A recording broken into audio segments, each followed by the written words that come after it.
What do you look for when choosing a watch for Amsterdam Vintage Watches? So to be honest, as you know, we're still quite a young team. We're still, even though we're doing this for quite some years right now, a little bit of the new kids on the block, I think. So when we are buying watches, I think it's important for us that we look for watches that are different, that attract a little bit younger clientele, I think. For example, when we take a look at other dealers that were in the watch business for a long time already, they're super known with all the traditional collector's watches. Take a look at the stock at Bonanno, all the vintage Submariners, GMTs, the Daytonas. There are a lot of players in the game already selling that watch, type of watches, and having those collectors. So I think for us it's super important to be a little bit different and look for all the watches that are a little bit less traditional. Okay. Can you tell us about a rare watch you found? An history and... So I think recently a watch that we found and sold was a Steel 6098 Stelline, which was like in new old stock, pristine condition. We bought it from a guy in Italy who ran a kind of pawn shop with his father near to a casino. And back in the days, all the people who lost a lot of money in the casinos, of course they wanted to pawn or sell their watches, so they brought all their watches to the pawn shop. And what happened is that back in the days, all the gold watches were melted, but all the steel watches, they were worthless, of course. So they kept all the steel watches and all the parts and all the dials and all the gold watches they melted. So all the watches from back in the days are in their safe for years and years. And now he starts selling some watches from now and then. So he sent us some watches and all the watches were in pristine condition. And now every now and then we can buy a watch from him from the old collection from the pawn shop, which is super cool. Okay.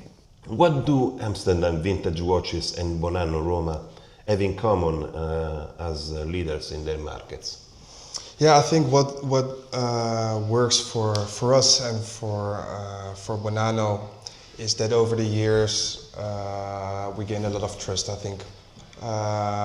Both of us are, of course, very visible on the social media. Take a look at the Instagram, for example.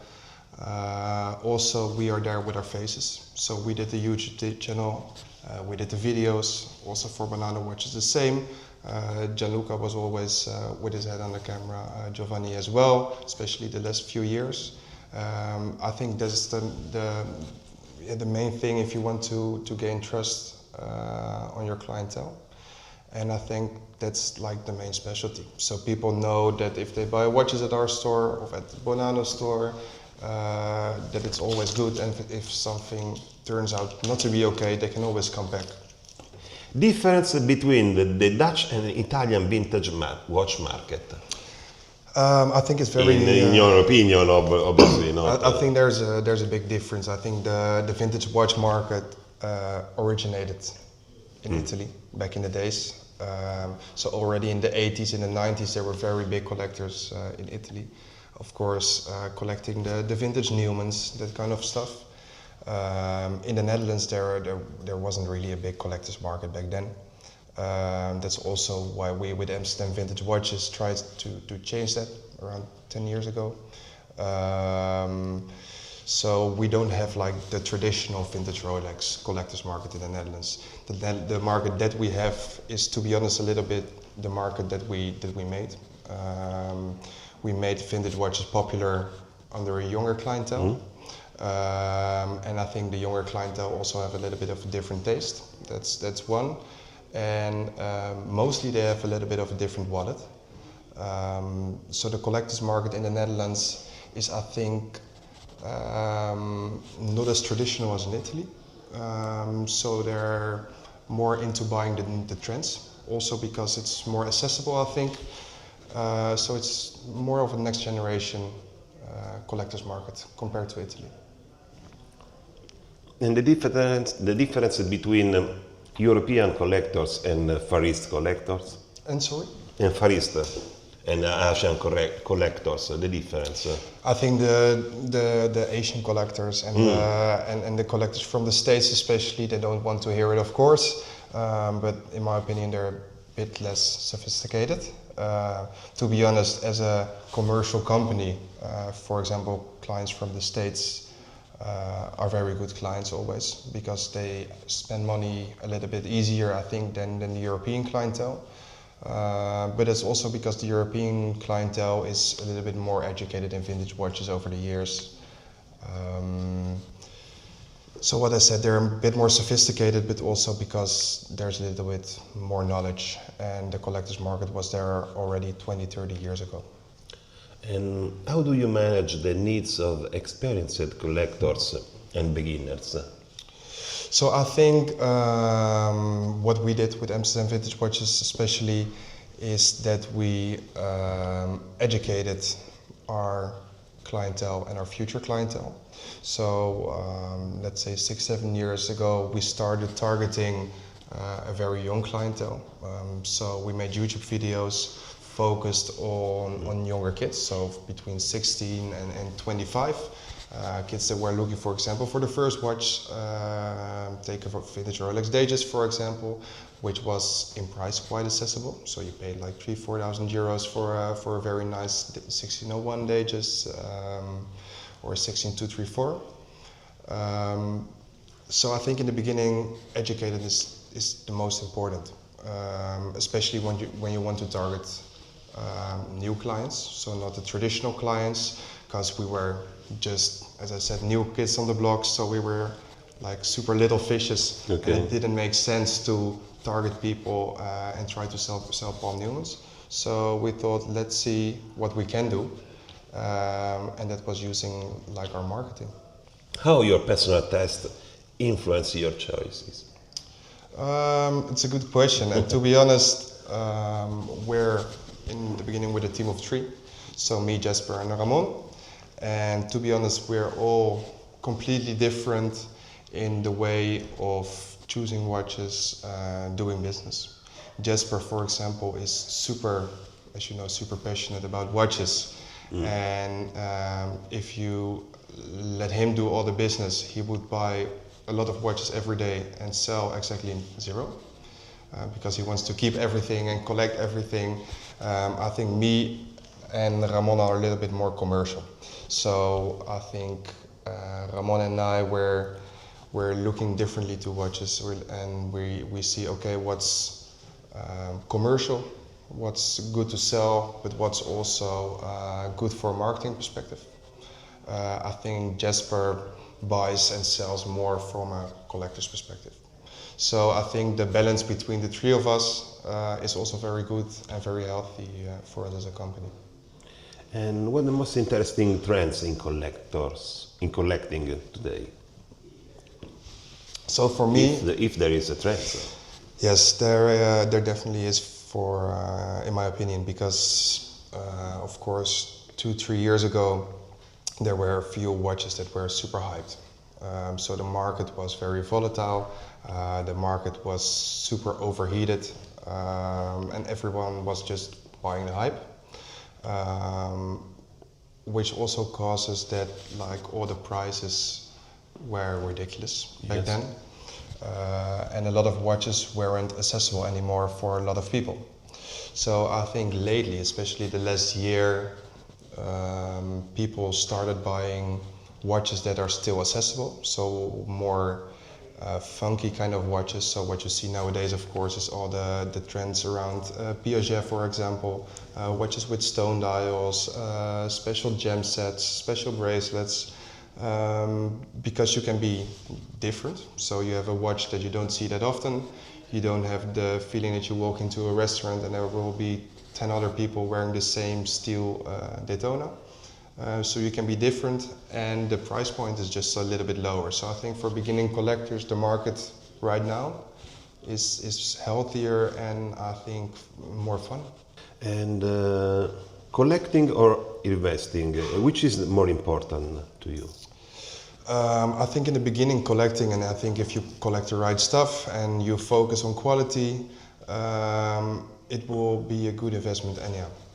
If you only focus on the investment part, and unfortunately a lot of people do it nowadays, I think you will lose focus, and in the end you will be like a losing investor instead of making money, because you forget about things that are really important, and that's like the quality and originality.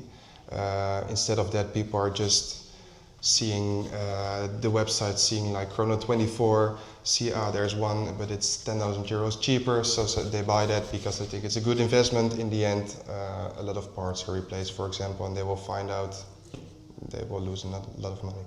Okay. All the collectors that buy the watches for love, Yes. make a good investment in the time. So indeed, what we always say, like the best investment, of course, is the investment in the joy of collecting. And if you buy a watch, and after arrive also the money. Eh? If you buy a watch that you like, you never lose, because if tomorrow the watch is worth zero, you're still happy with the watch. And mostly, and indeed, in the end, you always see that the people who buy with that view, they will always win in the end. Yes, absolutely. Have you ever kept a watch for your personal collection? You have a personal collection? To be honest, I'm not a collector kind of guy, or a hoarder or whatsoever.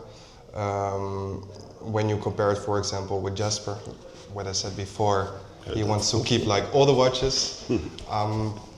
Just a simpler guy,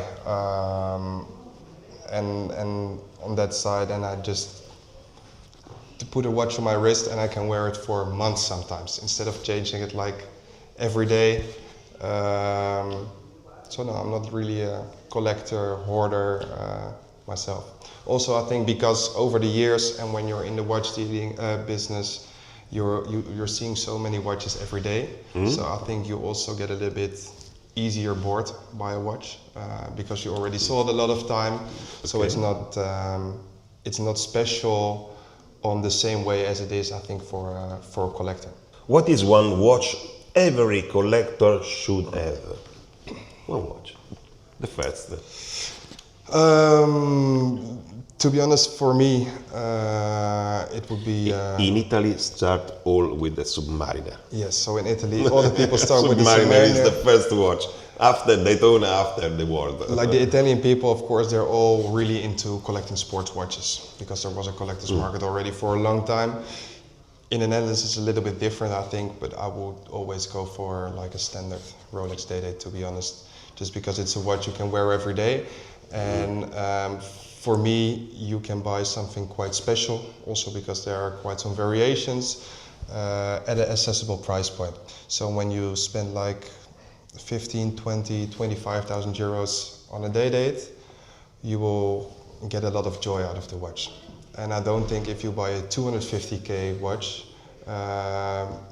it's like 10 times more fun to wear or whatsoever. So I think it's a perfect beginner watch, although it's still a lot of money, of course.